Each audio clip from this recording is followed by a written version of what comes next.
When a Godwink happens to you out of the blue, does it mean marry the guy, take the job? Well, this Godwink story, my Godwink story, will give you the answer.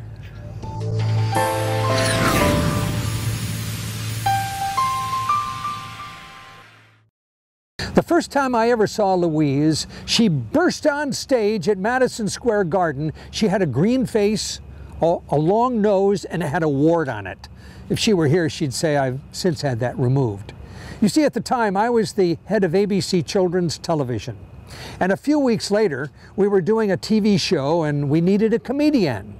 I said, how about the girl who plays Witchy Poo? Well, she got the job.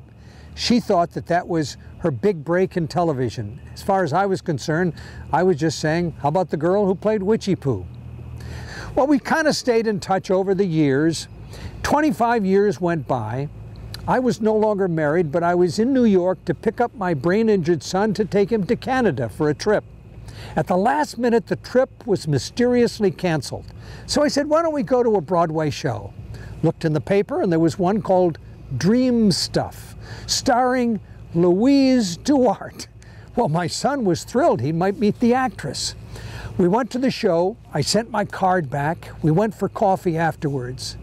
Well, we found out that that was the closing performance of that show.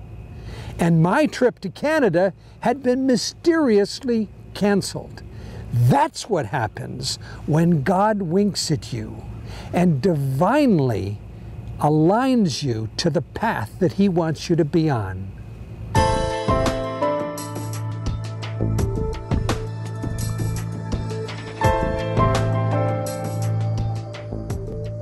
I like to use that story to illustrate that Godwinks are never directives.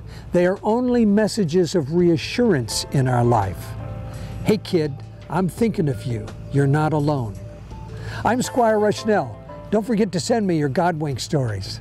Good wishes and Godwinks.